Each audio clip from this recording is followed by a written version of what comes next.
എല്ലാവർക്കും വിനീത നമസ്കാരം. ശ്രീമദ് ഭാഗവതം ഏകാദശ സ്കന്ധം അധ്യായം 15 ശ്ലോകം 28, 29, 30, 31, 32 5 ശ്ലോകങ്ങള് ഇന്ന് നമുക്ക് നോക്കാം. കൃഷ്ണായ വാസുദേവായ ഹരയേ പരമാത്മനെ പ്രണതക്ലേശനാശായ ഗോവിന്ദായ നമോ നമഃ. ഓം നമോ ഭഗവതേ വാസുദേവായ.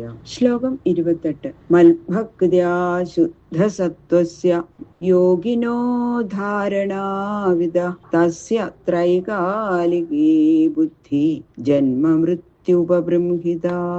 എന്നിലുള്ള ഭക്തി നിമിത്തം ശുദ്ധ അന്ധക്കരണനായി ധാരണാസമ്പ്രദായത്തെ അറിഞ്ഞും പ്രവർത്തിച്ചും കൊണ്ടിരിക്കുന്ന യോഗിക്ക് തന്റെ കഴിഞ്ഞ ജന്മങ്ങളും മരിക്കുന്ന കാലവും വരാനുള്ള അവസ്ഥകളും അന്യന്മാര് മനസ്സിൽ വിചാരിക്കുന്നതും എല്ലാം അറിയാൻ കഴിയും. ഇതാണ് ത്രികാലജ്ഞത്വം എന്ന സിദ്ധി. ഉദാസീനേ മയി പരേ പ്രകൃതേർ ഗുണവൃത്തിഷു ചിന്തയേൽ ധാരയച്ഛേദോ ദ്വന്ദ്വേ നൈവാഭിഭൂയതേ.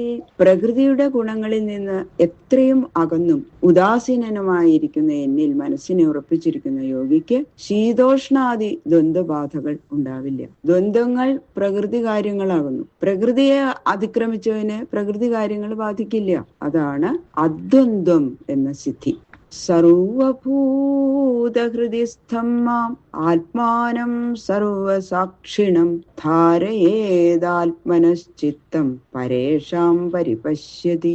സർവപ്രാണികളുടെയും ഹൃദയത്തിൽ ആത്മാവായും മനോവൃത്തികളുടെ സാക്ഷിയായും ഇരിക്കുന്ന എന്നിൽ ചിത്തത്തെ ധരിച്ചുകൊണ്ടിരിക്കുന്ന യോഗി ഇതര ജനങ്ങളുടെ മനോവിചാരങ്ങളെ നന്നായിട്ട് അറിയും. മറ്റുള്ളവരുടെ മനോവിചാരങ്ങളെയൊക്കെ നന്നായിട്ട് അറിയാൻ സാധിക്കും. അതായത് പരചിത്തജ്ഞാനം എന്ന സിദ്ധി ആ യോഗിക്ക് ഉണ്ടാവും. അഗ്ന്യാദിഭിർ നഹന്യേത മുനേർയോഗമയം വപു മദ്യോഗശ്രാന്തചിത്തസ്യ യാദസാമുദകം യഥാ.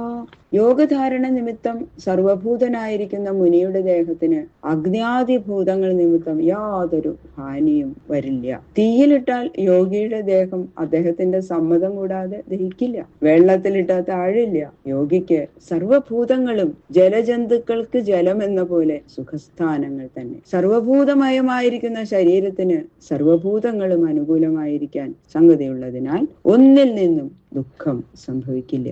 വൃഷ്ടിയും സമഷ്ടിയും അഭിന്നമാണെന്നുള്ള സൂക്ഷ്മബോധം ഈ അനുഭവത്തിന് കാരണമാകുന്നു. മദ്വിഭൂതിരഭിധ്യായൻ ശ്രീവത്സാസ്ത്രവിഭൂഷിത ധ്വജാതപത്രവ്യജനൈ സഭവേത് അപരാജിത. ശ്രീവത്സം, ശംഖം, ചക്രം എന്നീ ആയുധങ്ങൾ മുതലായവ അലങ്കരിക്കപ്പെട്ടിരിക്കുന്ന എന്റെ അവതാരമൂർത്തികളെ കൊടിക്കൂറ, വെഞ്ചാമരം മുതലായവയോടുകൂടി ധ്യാനിക്കുന്നവൻ ആരായിരുന്നാലും അവന് ഒരിക്കലും തോൽവി സംഭവിക്കില്ല. അപരാജയം എന്ന സിദ്ധി ആ യോഗിക്കുണ്ടാവുന്നു. ബാക്കിയുള്ള ശ്ലോകങ്ങള് നാളെ നോക്കാം. സർവത്ര ഗോവിന്ദ നാമ സങ്കീർത്തനം. ഗോവിന്ദ ഗോവിന്ദ ഗോവിന്ദ.